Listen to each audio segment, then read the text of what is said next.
Alright lads, welcome back to Ben Does FM. We've got a huge January lined up. We've got players coming in, we've got players going out, and we need to set this team up for a push to the Premier League. Let's get into it. Before we get into the episode though fellas, I just want to say, if you haven't done so already, please give the channel a subscribe. It really will mean a lot. If you're loving the content, please give the video a thumbs up. If you're not, let me know in the comments down below. Let me know what you want to see in terms of this save or any saves going forward. Any challenges you've got in mind that you want me to do, let me know in the comments down below. If you are enjoying the content, please share it with a friend, a family member or a Millwall fan. We're top of the league at the moment. We're absolutely flying. So yeah, please do share the content with anyone that you think would enjoy it. Without any further delay though, let's get into this episode. Here we go then chaps, January 1st and a huge January in store. As I said in the intro, we've got players coming in, we've got players going out, we've got players that are unhappy that we're going to still try to look at offloading. We've got some players that are out of contract in the summer, we're going to try and cash in on them. But more importantly, we need to try and strengthen the squad. We are currently top of the league, we're currently ahead of Palace, but it's pretty tight at the top. We're on 50 points, Palace are on 50, Ipswich on 48. We've created a little bit of a gap then between ourselves and Bristol City, who are on 43, so we're 7 points clear. But, as I said, we want to set ourselves up for a proper push to the Premier League. Now, in terms of incomings and outgoings, I will quickly run through those with you. Signed a couple of youngsters from South America who are coming in as long-term prospects. Mateo Santamaria, he is joining us from America De Cali under-20s. Looks like he could be fairly useful. 19 years of age. He is coming in on a free transfer. I'm not expecting to see too much of him immediately. Lautaro Godoy, he is coming in from River Plate, 21-year-old. Currently a decent Sky Bet League One player, but has got championship potential. He is a little bit more ready-made. Again, still needs to do some developing, and I'm not really sure where his best position is going to be for us. However, a free transfer, so a bit of a no-brainer in terms of bringing him in. We've also then signed Jeronimo Rodriguez from Atlético Nacional. He's another youngster from South America who's coming in on a free transfer. Again, one that is pretty much a no-brainer. We'll look to loan him out, get him some experience, try and get him developing. But, as I say, pretty much a no-brainer to get him in. Now, in terms of players that are going to come in and affect the first team, you'll remember in the last video I said we're in that funny stage of Football Manager where we're trying to make a push for a higher division, in this case the Premier League. We want to try and sign Premier League ready players or players that have got a decent amount of potential for us to go into the Premier League next year. I haven't really been able to find anyone, so we've looked to the loan market to try and strengthen. We're bringing in Lewis Dobbin from Aston Villa. He is someone that I've panicked about getting in. I needed bodies certainly further up the pitch. We've got a lot of youngsters and not a huge amount of depth in terms of first team ready players. But I have brought Lewis Dobbin in from Aston Villa. He will try and make an impact off the bench probably for us. He's definitely not going to be a starter. The one who is definitely going to be playing, I think, is Jeremy Sarmiento. He's coming in from Brighton. I think he's going to be a huge player for us this year. He's played a couple of games for Brighton, not done too well, but I think he'll be a useful player, certainly for us in the Championship. We've also brought in Garang Cole. If you remember, back in the summer, we were trying to sign him on a loan deal, but he went on a permanent to Brighton for basically 13 million quid. He hasn't played a huge amount for them, 4 games. But again, we're bringing him in now on loan. He's going to be a useful player for us. He can play either wing and can play up front. He's going to come in on loan as well. We've got nearly £5 million in the transfer kitty. We've got loads of wage budget, although that is going to be eaten up by the players who are coming in on loan. So we have got room to make some signings. As I said, though, they're going to be players that are going to need to be able to play in the Premier League, I think. I'm hoping that we're going to at least get there, or at least be in the playoffs, but I'm really confident about us going up this year. We had a bit of a head loss and a wobble in the last episode. If you haven't checked that out, go and watch it. It was a very frustrating one. We really struggled and I was getting quite annoyed. So yeah, go and watch that. But in since then, we have turned a corner. So, November, we won't talk about that. That was the head loss episode. We really struggled. We couldn't score at all. Since then, though, in December, we lost to a struggling Watford, which was a very disappointing result, and we were absolutely awful. But since then, we have won 5 on the bounce. Can't count. 5 on the bounce, and we haven't conceded a goal. Last 3 games, we have scored 3, 4 and 4. So we are absolutely flying, and our fortunes have definitely changed in terms of sticking the ball in the back of the net. As I said, that has seen us go to the top of the table. We are joint with Crystal Palace on 50 points, but I'm really confident about us getting promoted. There, I've said it. I think we're going to do it this year, and I think with the right additions in the squad and the players we've already got coming in, I think we can certainly go up automatic this season. I did talk about the players that are coming in. There's also players going out. We mentioned this in the previous video, but we're going to be losing Japhet Tanganga in this window. He is joining Brianza. Disappointing to see him go, but he didn't want to sign a new contract on the money that we could afford to offer him. So he is going. Zach Sturge, he's going to Watford for 200k, and Danny Mack, he's also going to Watford for 275k. Danny Mack was out of contract in the summer. He just hasn't played for us, so we were cashing in whilst we could. I did mention about players that are unhappy, players that want to leave, so let's just go through those now. We have got, this is an interesting one, although not unhappy at all. Luke Cundle is flying for us. He is wanted by Leeds. Now, if they come in for Luke Cundle and offer us around 16 million, I would imagine he's going to get pretty unhappy pretty quickly if we reject it. So I'd be looking at the top end of that, but we could lose Luke Cundle in this window. So that's one to keep an eye on. I really hope we don't.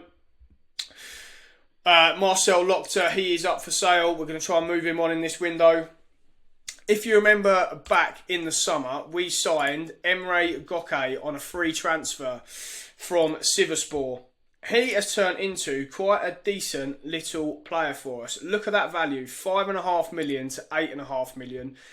It's just always worth taking a punt on young players. You don't know how they're going to turn out. Certainly ones from bigger clubs, certainly ones from Europe. But he had a really successful loan spell in Finland. He's come back and played a couple of games for us. He's done all right. They've both been off the bench. But as I say, look at that value. But more importantly, look at who he's wanted by now. A whole host of Premier League sides and Marseille. So there might be some interest there. If we got a bid of 8.5 million, I would be looking to move him on, turning a profit in less than a year of, 8.5 million quid is very decent. But just wanted to highlight him for you. Other ones to keep an eye on. Reece Williams, he's been getting unhappy with his game time. Again, if you remember, we have been very well stocked at centre-back. I've been trying to keep everyone happy. He did come in as a star player. He just hasn't played. He hasn't started a huge amount of games. But he's wanted by Sheffield United. We signed him for, what was it in the end? I think 100k did we sign him for? Yeah, 100k. If we get an offer of £9 million there or thereabouts, again, it's great transfer business for us. Matthias Olesen, he just hasn't really done it for us. He's wanted by a few clubs. I'd expect to maybe see him leaving this window. Nicholas Opoku, he's been in and out of the side. He got unhappy with his game time. He is wanted by Sheffield United as well. If we get that, I would look to move him on. We've spoken about Jaff, he's going. We've spoken about Danny Mack, he's going. We've also then got a couple of the youngsters we have loan listed. So there could be quite a bit of movement in this window. We need to make sure we're in a good position that at the end of it, we are stronger as a squad and we can hack the second half of the season and make sure we are in and around those promotion spots. So that's the update in terms of the squad, the transfers in, the transfers out. In terms of the rest of this episode, we're going to play Middlesbrough on camera now and then look at who we can potentially bring in. So probably one game and then look at some players you want to sign, and then we'll probably come back in the next episode and look at the end of January, how it ended up in terms of players, and probably play, I think, the Birmingham game. That's what I'll do. So anyway, Let's get into Middlesbrough away, and then we'll come back and look at the players we're potentially going to be bringing in. So then, chaps, here is the team that's going to face Middlesbrough away.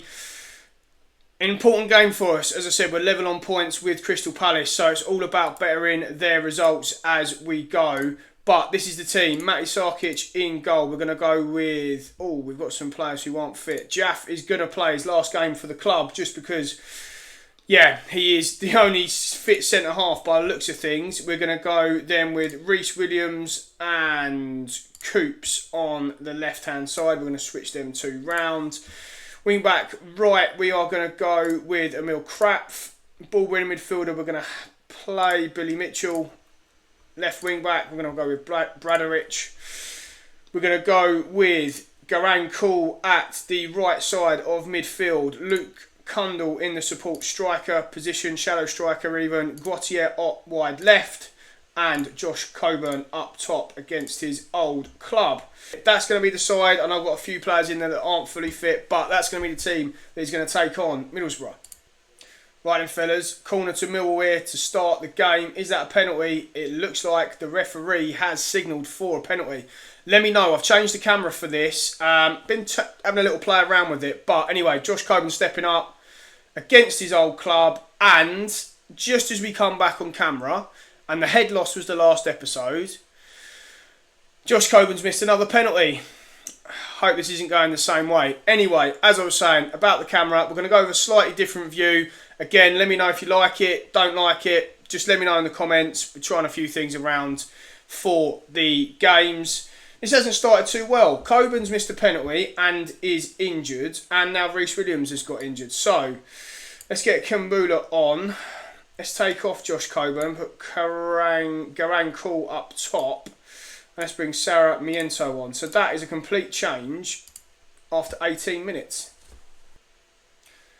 Sarah Miento's picked it up. I'm actually really excited about these loan signings. I think they can really help us this second half of the season. But anyway, Sarah Miento back post.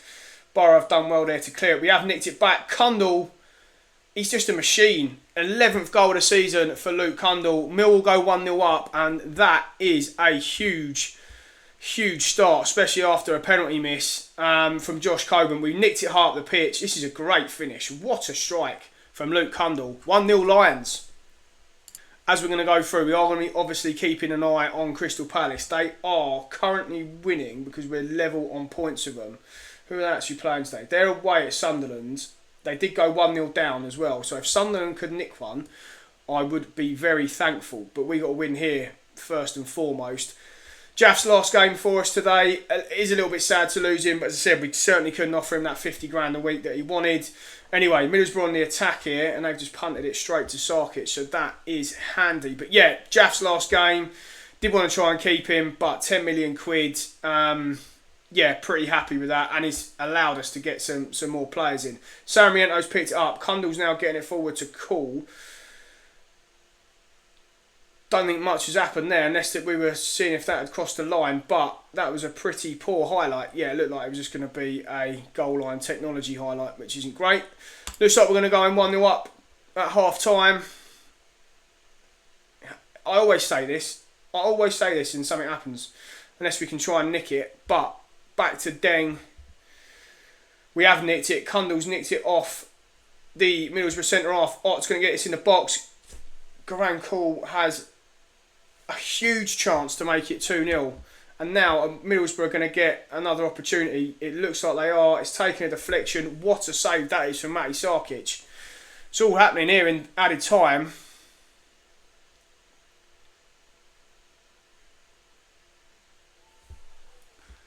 Right, half time, 1-0 up. We have been the better side. We've missed a penalty as well, which has been disappointing. Let's have a look at the... Oh, so Palace are dropping points. Sunderland have got back in it. It's 2-2. Where are Sunderland? Sunderland are 12th. So that would be a huge result for us if that can stay that way, or if Sunderland can take some points off Crystal Palace. We need to do our jobs first and foremost. But yeah, if they can drop points, be very, very helpful. Throw into Boro here. 78 minutes with 12 minutes left. Don't like this. Paz has nicked it though. He's done really well there. Garang Kuhl hasn't had the best of games up front since coming on for Josh Coburn. he is playing as a target forward, probably not his best position or his best role. Anyway, let's see if we can try and double our lead here. I don't know what Gautier has seen there. He's just smashed it forward. Boro knocking it about. Let's try and nick it if we can. Paz has done really well there. Souček, again, just a bit aimless that. We're struggling here, and I don't like the way this is panning out. Bangura is in behind. He's stuck it in the back of the net. Is it offside? It is, thank God. Did think it was, but Boro pushing for this equaliser. Can we just nick it, please, fellas? We have Garang Call now. He is absolutely electric. He's got huge amounts of pace. He's got it in the box. Check. It's another penalty. Surely we can score this one. Who's taking it? Gautier. Oh, I fancy him to score. I've said that about Coburn every time. Anyway, Gautier has doubled the lead. 2-0. Massive result away from home against Boro this. Little bit of a late scare and Boro pushing, but we've doubled our lead. Should be game over now. And let's just check and see how Crystal Palace are getting on. Oh no. Saramiento. That normally means that could be a dislocated shoulder or a broken arm or something like that. But we're going to have to finish the game with 10 men. Looks like Crystal Palace are losing. They are 4-3 thriller at the Stadium of Light. They've missed a penalty as well. Can we wrap it up and make it 3-0 deep into injury time? Be a huge result this to go 3 points clear. Coops has picked it up. Gautier up. Gotta be. Oh, how's he missed that? Done the hard bit. Dieng's made a good save, but 3 points here. That's the main thing. Now he's got to see about all these injuries. 2-0 win for the Lions. Huge result in the context of promotion. We're now 5 points clear of Ipswich. 3 points clear of Palace, who did lose to Sunderland. As I said, absolute thriller it looks like there. They got one back late on, Palace, but Sunderland hold on. We do our jobs, and yeah, let's just see how these injuries are now, what the extent is, because this could change the rest of this transfer window. I mean, what is going on?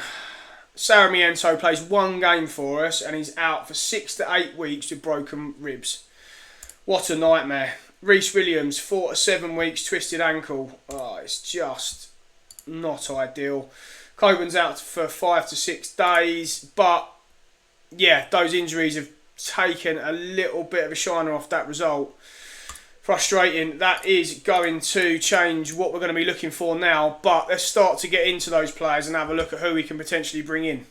Quick update then, fellas. Halfway through January or thereabouts. FA Cup game against Huddersfield, as you can see here, lost 4-2. Doesn't tell the whole story, that. We absolutely battered them and they scored 4 goals. Locked out a bit of a nightmare, but we actually played quite well. We should have won. We won all the stats battles. We won. We had more shots. We had a higher XG, but yeah, just couldn't beat them, unfortunately. So we are out of the FA Cup. That's not a bad thing. It means we can concentrate on the league. Did have an excellent result against Sunderland. As you know, they did us a favour against Crystal Palace. So a bit of a or could have been a banana skin fixture for us. They went 2-0 up and we managed to turn it around. I am not going to show the goals because Josh Coburn scored an unbelievable goal and I'm going to get that out on a short video. I have not seen too many of these goals in FM. So yeah, that was unbelievable. But as I said, we want to have a look now at the squad, where we want to strengthen. So let's just have a quick look at the squad planner. We're still going to look, so in goal, we're going to look to move on Marcel Lochter. He is wanted now. I would like to get rid of him permanently so we can clear up one of those ESC places. Centre half. Now, I thought we were quite well stocked here. Now it's looking like we might need to get someone in. So Rhys Williams is injured.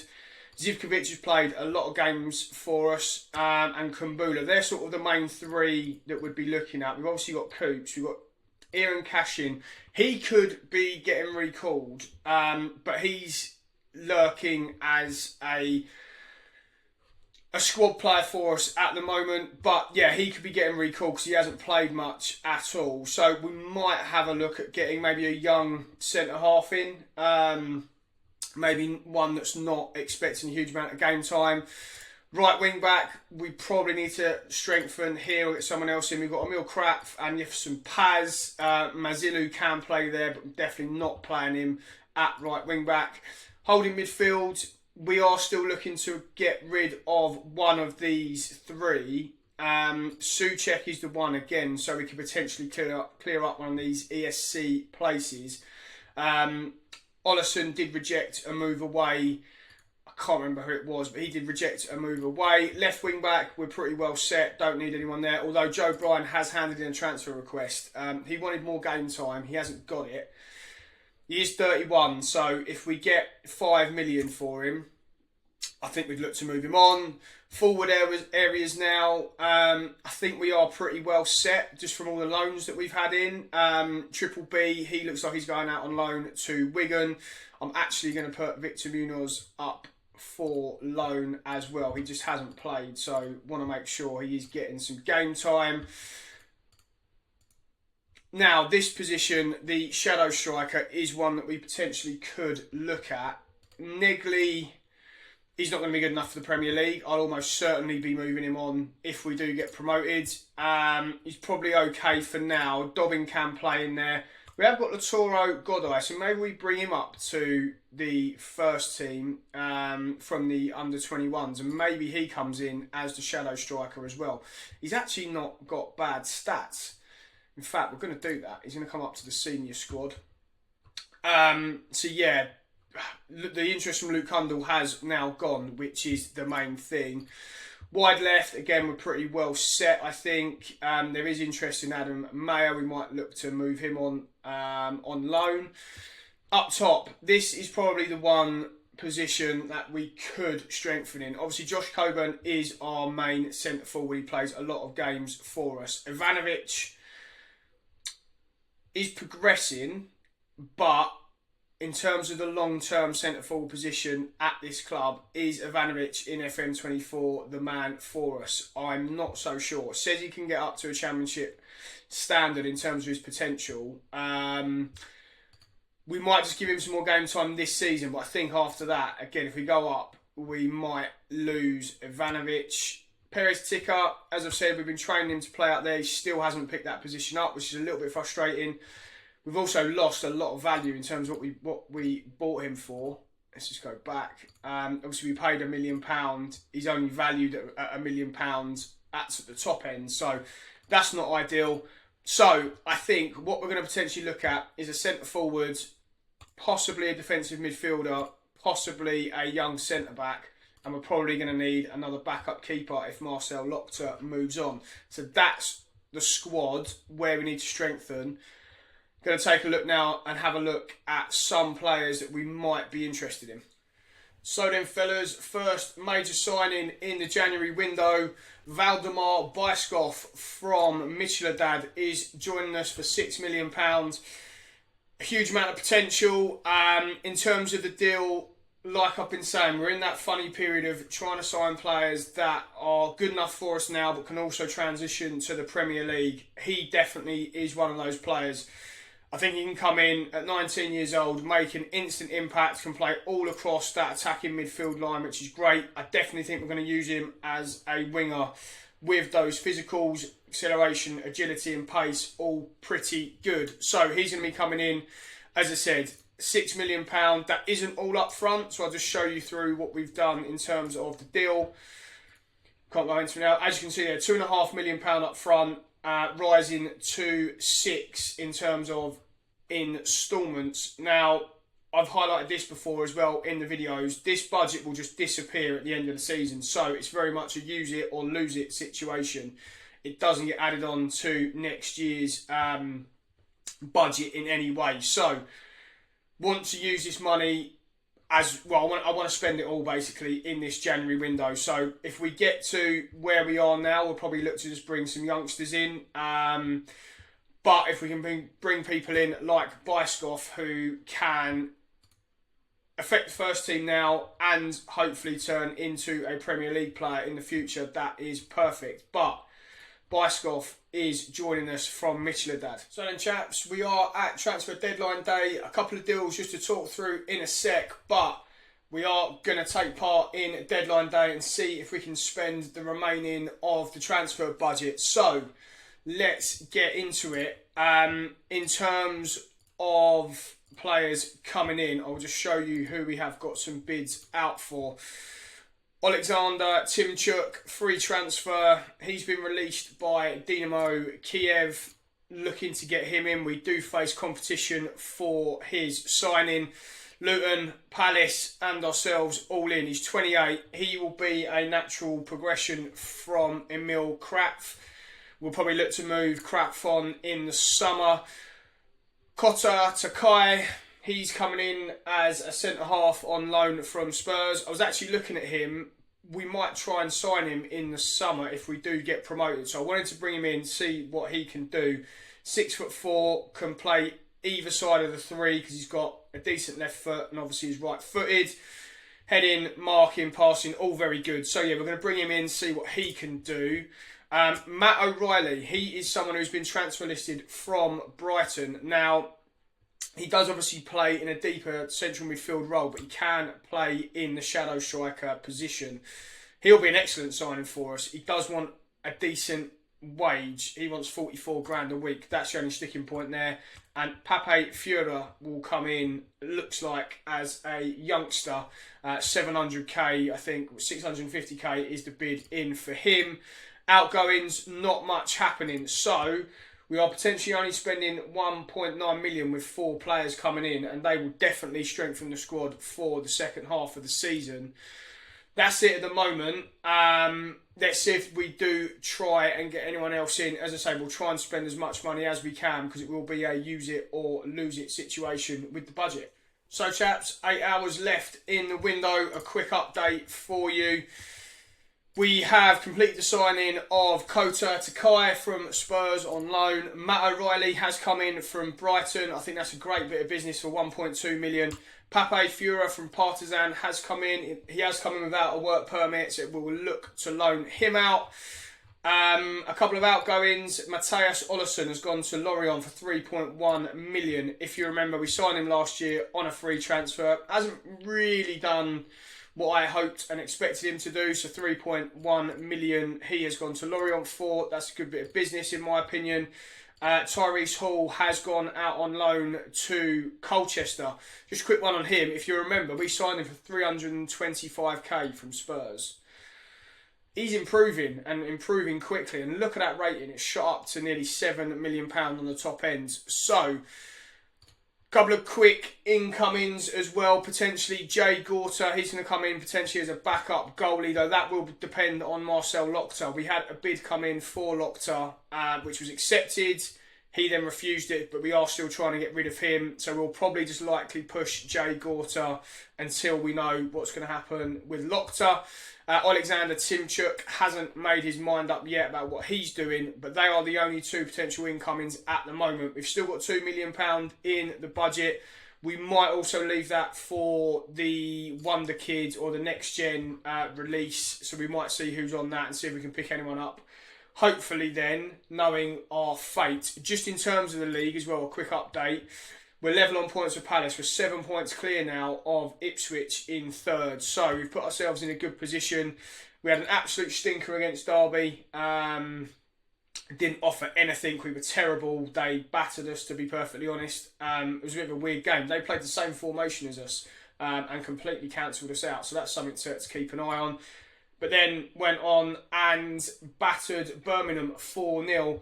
A quick shout out to Valdemir Biskov. He was absolutely top draw. Gautier got a 9.6. I think he got 4 assists in the game. But Biskov was decent. So happy with him with his first game. But that's where we are. 8 hours left. I'll come back and give another update as and when we get anyone else in the door. So then chaps, end of the January transfer window, and I think we are in a much better position with the squad now. I think with the players we've brought in, we have got a serious chance of winning the league. Let's just quickly go through the players we did manage to bring in January. So Graham Call, Lewis Dobbin, Sarmiento, have all come in on loan, along with Kota Takai. We signed Valdemir Biskov from Michelin for 6 million. Oakley Cannonier from Liverpool, he's a youngster. Matt O'Reilly and Pape Fura have also joined us. As I said, I think we're in a much, much better place now in terms of the squad.